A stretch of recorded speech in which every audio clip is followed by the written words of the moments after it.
Hello दोस्तों, Jha history classes में आपका स्वागत है। मेरा नाम वैभव झा। मैं आप लोग के लिए टीजीटी पीजीटी हिस्ट्री का इम्पोर्टेंट क्वेश्चन लेकर आया हूं, जो कि बीपीएससी टीआरई 4.0 के रिगार्डिंग है। हम लोगों ने वैदिक सभ्यता का 3 पार्ट कर चुके हैं। आज वैदिक सभ्यता का लास्ट पार्ट है। आज के क्लास में हम लोग काफी इम्पोर्टेंट क्वेश्चन लेकर आए हैं। कुल इसमें 14 क्वेश्चन है। तो चलिए हम लोग क्वेश्चन की शुरुआत करते हैं। तो इसमें जो है कि पहला क्वेश्चन है कि ऋग्वेद के तृतीय मंडल की रचना किसने की थी। तो ऋग्वेद के तृतीय मंडल की रचना किसने की थी? तो इसमें जो ऑप्शन है, वशिष्ठ ने, विश्वामित्र ने, उद्गाता ने, इनमें से एक से अधिक या इनमें से कोई नहीं। तो इसका जो आपका आंसर हो जाएगा ऑप्शन नंबर बी, विश्वामित्र ने। तो चलिए अब नेक्स्ट क्वेश्चन की तरफ हम लोग चलेंगे। शतपथ ब्राह्मण में विस्तार से वर्णन निम्न में से किया गया है। तो शतपथ ब्राह्मण में विस्तार से वर्णन निम्न में से किया गया है। तो इसमें ऑप्शन जो दिया हुआ है आपका, धार्मिक कर्मकांड का, यज्ञ का, देवताओं के प्रार्थनाओं का, इनमें से एक से अधिक या इनमें से कोई नहीं। तो इसका जो आंसर हो जाएगा आपका ये ऑप्शन नंबर बी, यज्ञ का। अब हम लोग नेक्स्ट क्वेश्चन की तरफ चलेंगे। ऋग्वैदिक काल में निम्नलिखित में से कौन सी प्रथा प्रचलित नहीं थी। तो ऋग्वैदिक काल में कौन सी प्रथा प्रचलित नहीं थी? तो यहाँ पे आपका ऑप्शन है दहेज, विधवा विवाह, बाल विवाह, इनमें से एक से अधिक, इनमें से कोई नहीं।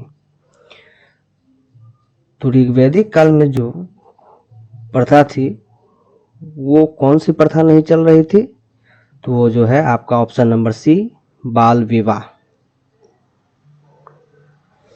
अब हम लोग नेक्स्ट क्वेश्चन की तरफ चलेंगे। ऋग्वैदिक काल में निष्क किस अंग का आभूषण था? तो ऋग्वैदिक काल में निष्क जो है ये किस अंग का आभूषण था? इसमें जो ऑप्शन है, कान का, गला का, बाहु का, इनमें से एक से अधिक, इनमें से कोई नहीं। तो इसका जो आपका ऑप्शन हो जाएगा ऑप्शन नंबर ए, कान का। अब हम लोग नेक्स्ट क्वेश्चन की तरफ चलेंगे। ऋग्वैदिक देवताओं का उल्लेख मिलता है। ऋग्वैदिक देवताओं का जो उल्लेख है वो किस अभिलेख में मिलता है? तो यहाँ पे ऑप्शन दिया हुआ है, सहबाजगढ़ी, भीतरी अभिलेख, बोगज कोई अभिलेख, इनमें से एक से अधिक या इनमें से कोई नहीं। तो इसका जो आपका करेक्ट आंसर हो जाएगा बोगज कोई अभिलेख, ऑप्शन नंबर सी। अब हम लोग नेक्स्ट क्वेश्चन की तरफ चलेंगे।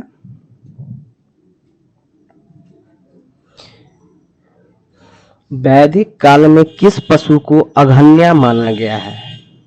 वैदिक काल में किस पशु को अघन्या माना गया है? यहाँ ऑप्शन दिया हुआ है, गाय का, हाथी का, घोड़ा का, इनमें से एक से अधिक या इनमें से कोई नहीं। तो यहाँ जो आपका ऑप्शन हो जाएगा ऑप्शन नंबर ए, गाय का। अब हम लोग नेक्स्ट क्वेश्चन की तरफ चलेंगे। ऋग्वेद में कौन से वैदिक देवता सहस्त्र स्तंभों वाले भवन में निवास करते हुए वर्णित हैं? तो ऋग्वेद में कौन से वैदिक देवता जो हैं सहस्त्र स्तंभों वाले भवन में निवास करते हुए वर्णित है? तो यहाँ ऑप्शन दिया हुआ है, ऑप्शन नंबर ए, इंद्र व अग्नि, ऑप्शन नंबर बी, उषा व सूर्य, ऑप्शन नंबर सी, मित्र व वरुण, ऑप्शन नंबर डी, इनमें से एक से अधिक, ऑप्शन नंबर ई, इनमें से कोई नहीं। तो यहाँ जो आपका करेक्ट आंसर हो जाएगा ऑप्शन नंबर सी, मित्र व वरुण। अब हम लोग नेक्स्ट क्वेश्चन की तरफ चलेंगे। 10 राजयुद्ध का वर्णन किस मंडल में किया गया है? तो 10 राजयुद्ध, ये पिछले क्लास में हमने बताया था 10 राजयुद्ध का वर्णन के बारे में। तो वहाँ पे हम जो आपका आंसर जो किए थे वो वहाँ पे गलत हो जाएगा, छठा नहीं होगा, छठवां आंसर जो है वो गलत हो जाएगा। यहाँ जो हो जाएगा ऑप्शन नंबर सी हो जाएगा। 7वां मंडल में जो है ना दशराज युद्ध का वर्णन किया गया है।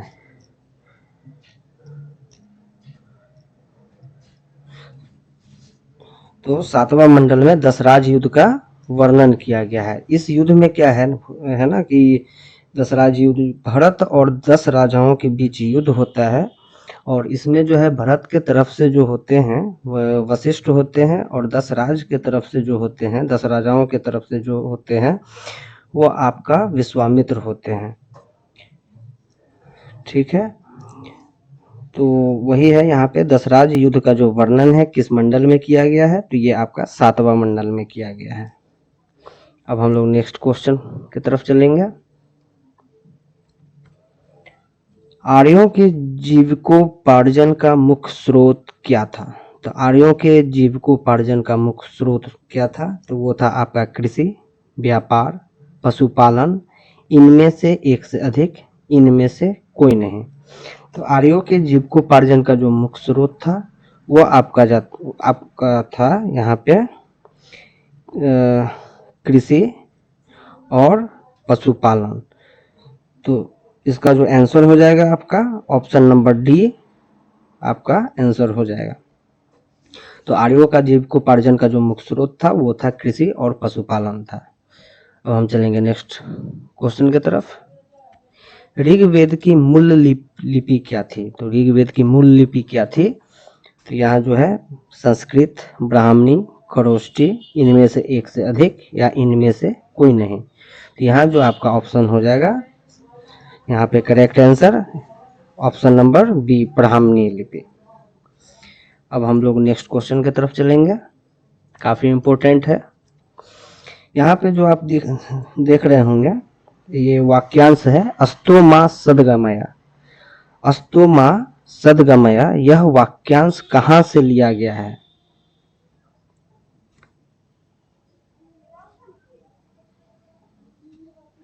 अस्तो मां सदगमया यह वाक्यांश कहाँ से लिया गया है? तो ऑप्शन है आपका बृहदारण्यक उपनिषद, मुंडक उपनिषद, कठोपनिषद, इनमें से एक से अधिक या इनमें से कोई नहीं। तो इसका जो ऑप्शन हो जाएगा option number A Brihadaranyaka Upanishad. ठीक है, अब हम लोग नेक्स्ट क्वेश्चन की तरफ चलेंगे। सत्यमेव जयते वाक्यांश कहाँ से लिया गया है? तो सत्यमेव जयते वाक्यांश कहाँ से लिया गया है? ऑप्शन है यहाँ पे बृहदारण्यक उपनिषद, मुंडक उपनिषद, कठोपनिषद, इनमें से एक से अधिक, इनमें से कोई नहीं। तो इसका जो होगा आपका ऑप्शन नंबर बी मुंडक उपनिषद। अब चलेंगे नेक्स्ट क्वेश्चन की तरफ। उठो, जागो और तब तक मत रुको जब तक लक्ष्य प्राप्त न हो जाए, यह वाक्यांश कहाँ से लिया गया है? यह वाक्यांश कहाँ से लिया गया है? तो ये जो है आपका ऑप्शन दिया हुआ है बृहदारण्यक उपनिषद, मुंडक उपनिषद, कठोपनिषद, इनमें से एक से अधिक या इनमें से कोई नहीं। तो इसका जो है आपका करेक्ट आंसर हो जाएगा ऑप्शन नंबर सी कठोपनिषद। अब हम नेक्स्ट क्वेश्चन की तरफ, और ये लास्ट क्वेश्चन है आज का। सत्यम शिवम सुंदरम, सत्यम शिवम सुंदरम वाक्यांश कहाँ से लिया गया है? तो ऑप्शन है बृहदारण्यक उपनिषद, मुंडक उपनिषद, कठोपनिषद, इनमें से एक से अधिक, इनमें से कोई नहीं। तो यहाँ जो है आपका ऑप्शन हो जाएगा ऑप्शन नंबर सी कठोपनिषद, ये इसका करेक्ट आंसर है। तो आज के लिए इतना ही। आज हमारा वैदिक सभ्यता कंप्लीट हुआ। तो नेक्स्ट क्लास में हम लोग नए टॉपिक की शुरुआत करेंगे। तो आज के लिए इतना ही, धन्यवाद।